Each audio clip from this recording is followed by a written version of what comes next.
Bonjour tout le monde, nouvelle vidéo sur aujourd'hui, je vais vous révéler 7 clés pour réussir ses études. Alors, ces 7 clés pour réussir ses études, c'est des clés généralisées, je donne pas les miennes. J'ai fait une vidéo où j'ai déjà donné, moi, ma façon de voir la réussite de ses études. Là, c'est 7 clés plutôt assez généralistes pour réussir, en tout cas, à mieux, réussir ses études, quel que soit un peu votre profil. Parce que chaque personne est différente et je pense que chaque personne doit s'adapter à sa, déjà, personnalité pour réussir ses études. Premièrement, trouvez votre passion. Trouvez ce qui vous anime, trouvez ce que vous aimez. Si ce qui fait battre votre cœur, c'est tout simplement les jeux vidéo, sachez que dans le métier, tout simplement dans ce qu'il y a dans les jeux vidéo, il y a énormément de métiers qui y sont liés, que ce soit des mathématiciens, parce qu'il y a des mathématiciens souvent qui sont cachés au fond pour créer vos jeux vidéo avec des équations pour réaliser la physique de vos jeux, des physiciens, des informaticiens, des historiens si vous prenez des jeux historiques comme Assassin's Creed, des jeux de gestion, des fois vous allez avoir des gens qui sont dans la logistique ou l'urbanisme pour certains jeux de gestion. Vous avez des métiers assez dingue dans tout ce qui est jeux vidéo. Donc si vous aimez les jeux vidéo, il y a plein de métiers qui sont liés. Trouver votre passion vous permettra de trouver des fois tout simplement des points d'appui pour vous motiver à réussir vos études. Vraiment, il est important de choisir un domaine qui vous passionne, quel qu'il soit, et que cette passion soit votre leitmotiv. Si votre motivation c'est les nanas, c'est pas grave. Dans les nanas, vous avez de la communication, de l'échange, vous pouvez faire de la com, du management, du marketing, tout ça c'est lié à vraiment la façon aussi d'appréhender votre avenir dans vos études. La deuxième, c'est tout simplement établissez un planning.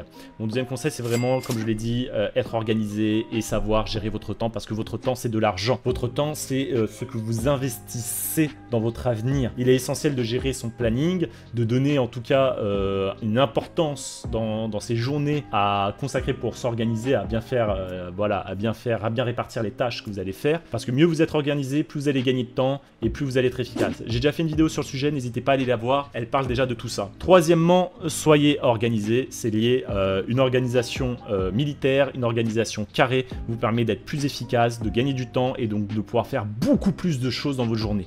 Si vous êtes organisé, vous allez être la personne la plus, la plus flexible possible. Vous allez pouvoir réaliser plein de choses. C'est grâce à mon organisation aujourd'hui que j'arrive à faire plein de choses, à faire de la recherche, à faire mon métier de data scientist, à faire des vidéos YouTube, à faire du bénévolat, à faire du sport, à faire toutes mes activités, c'est grâce à mon organisation militaire et à ma gestion du temps. Donc je vous recommande de faire ça parce que ça va vous simplifier radicalement la vie. Quatrièmement, trouvez un bon équilibre. L'équilibre est essentiel entre la vie sociale, les loisirs, les études. Tout ça, ça vous évite le burn-out, ça vous évite la pression, ça vous évite le surmenage. Faites du sport, mangez bien, on vous le dit souvent, dormez bien, mais c'est essentiel. Il est dur de bien dormir, mais il faut trouver des stratégies pour essayer de bien dormir. Si vous vous couchez tard, il faut que vous vous leviez tard. Si vous devez vous lever tôt, du coup, à vous de mettre une stratégie en place pour vous coucher le plus tôt possible. Et si vous devez vous coucher le plus tôt possible, vous devez limiter les activités que vous devez faire en fin de soirée pour les faire ailleurs. Donc c'est une stratégie d'organisation, encore une fois,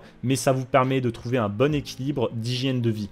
Mieux dormir, plus faire d'activités sportives, mieux manger, c'est ce qui va vous rendre plus productif parce que vous allez être en meilleure santé. Et c'est la santé qui est votre moteur pour vos journées. Cinquièmement, c'est rester curieux. Soyez curieux de tout. Arrêtez de croire que vous saviez tout. Vous ne savez rien. C'est mon slogan d'ailleurs. C'est la chose que je dis tout le temps. Je suis sûr d'une chose, c'est que je ne sais absolument rien. Pourquoi? Parce que je remets constamment tout en question. Je suis jamais sûr de moi. C'est mon défaut. Peut-être. Je remets constamment en question ce que j'observe et ce que je pense comme étant des certitudes. Oui, parce que il y a des certitudes. La Terre est-elle ronde? Oui, c'était une certitude. Mais je la remets en question à partir de la science pour m'en faire une certitude. Oui.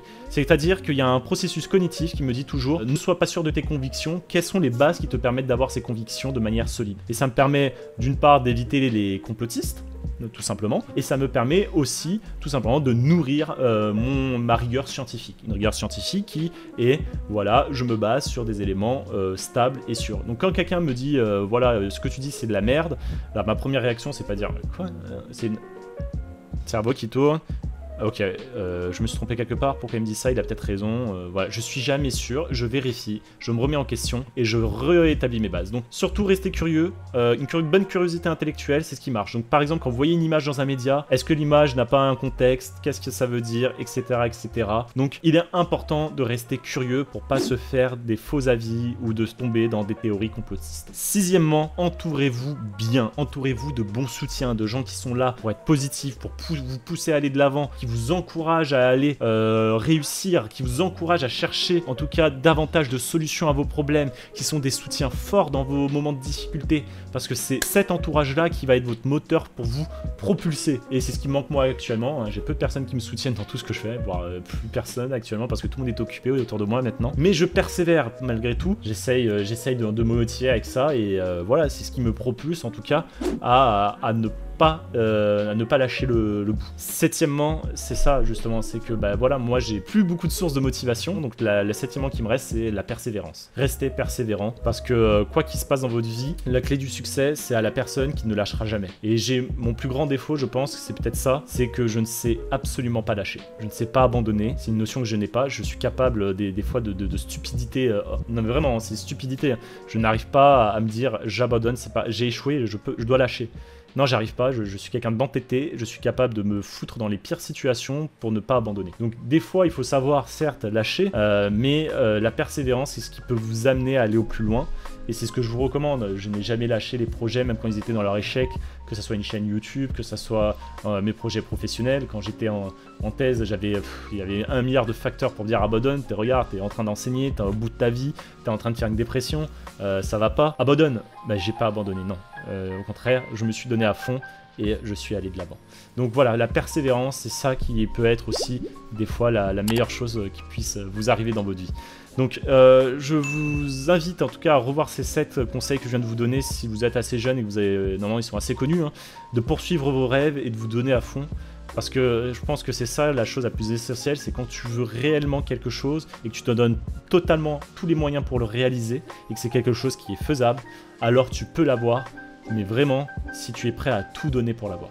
Hein, donc si vous avez des rêves, ben, poursuivez-les et réalisez-les.